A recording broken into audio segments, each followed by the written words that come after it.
Hi, I'm Johnny Loretti, owner of Back Bay Fit. I'm an online trainer as well as a health consultant, and I wanted to welcome you back for our fourth module or week four, however you're going through this, as we're going to talk about meal planning and food choices this week. We're going to take everything that we learned over the last few weeks to start to get this implemented into a practical plan.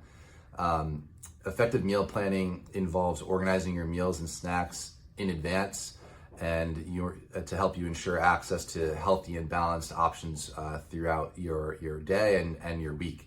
By taking the time to plan your meals, you can make intentional decisions that align with your fat loss goals and support your overall well-being.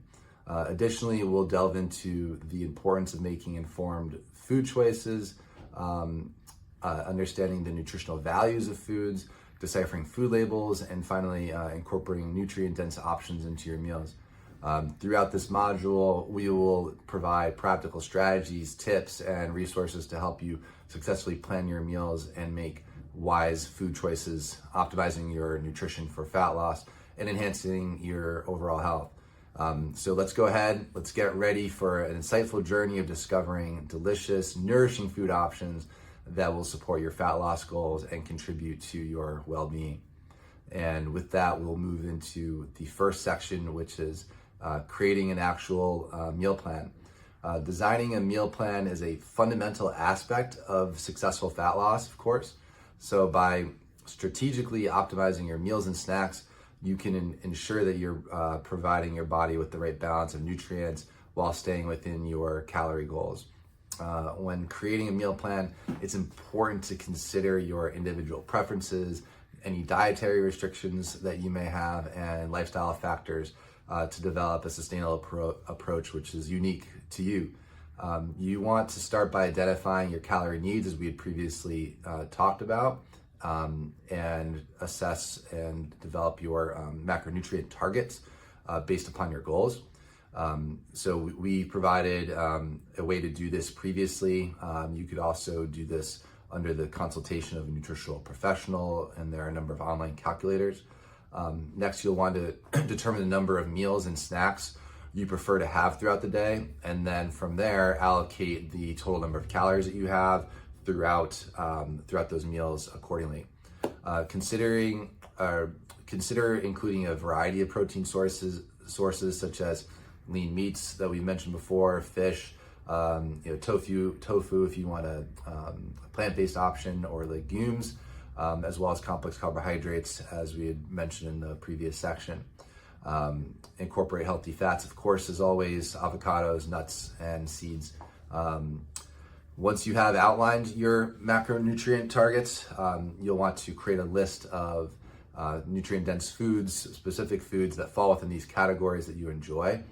This will help you choose foods that provide to a wide range of vitamins, minerals, and antioxidants while keeping you satisfied.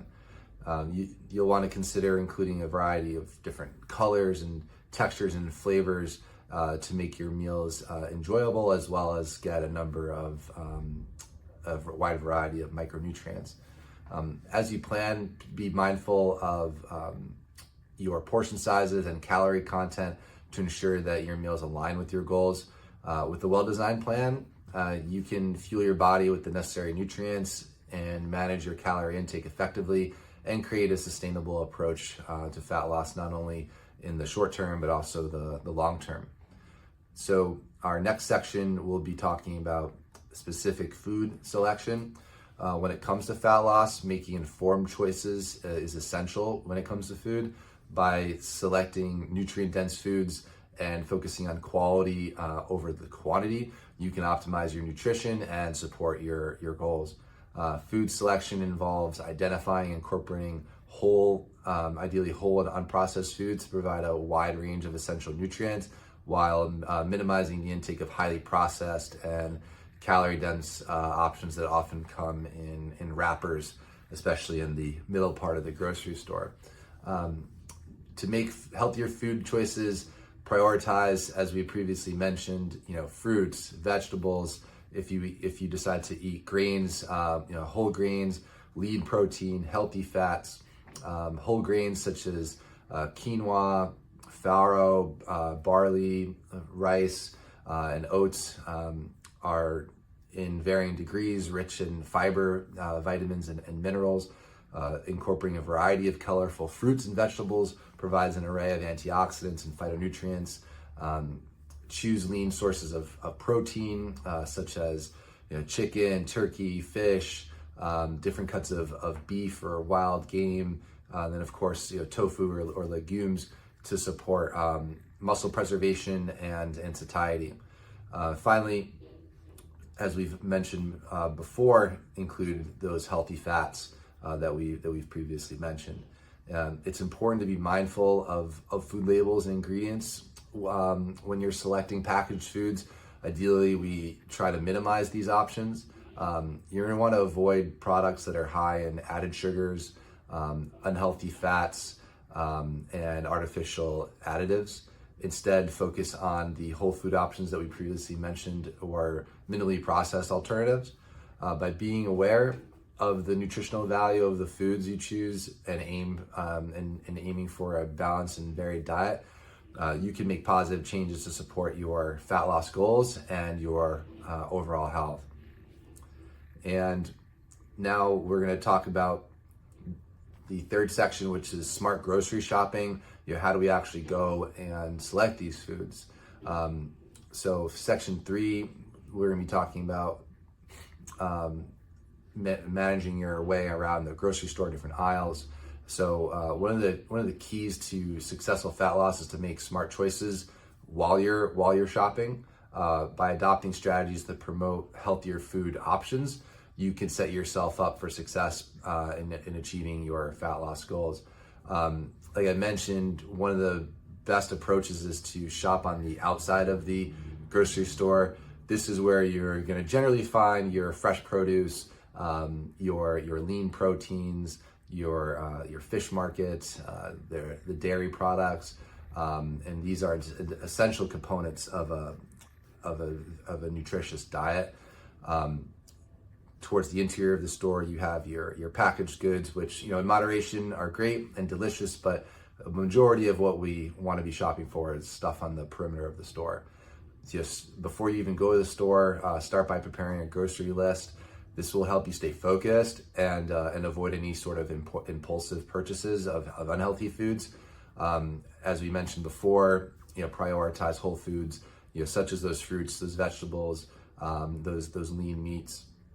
These options, as I mentioned, are typically on the periphery of the store, and by filling your cart with these nutrient-dense foods from these areas, you can ensure that you're making the healthiest choices and you're avoiding the temptations of the processed snacks and sugary treats found towards the middle of the store. Another useful strategy is to read labels carefully when you're shopping. You want to look for products that have minimal added sugars. Total sugar obviously is important, but particularly added sugars is somewhat more of a concern. Unhealthy, polyunsaturated fats. You'll also want to check the ingredient list for recognizable and wholesome, ingredients. Generally, shorter labels to a degree, tend to be more nutritious, but that's not always true. You'll want to choose products that are high in fiber, vitamins, and minerals. By being selective and mindful during your grocery shopping, you can create a kitchen stocked with nutritious options that support your fat loss journey and reduce temptations. If you make the right decisions while you're out at the grocery store, then you're going to have less likelihood of indulging while you're at home. There's room for that, but all within moderation. So that concludes this fourth module, and next time we're going to be discussing nutrient timing and meal frequency. So now we've figured out our expenditure, a general understanding of our meal plan, how we want to structure our meals, and now we're going to be discussing nutrient timing and meal frequency.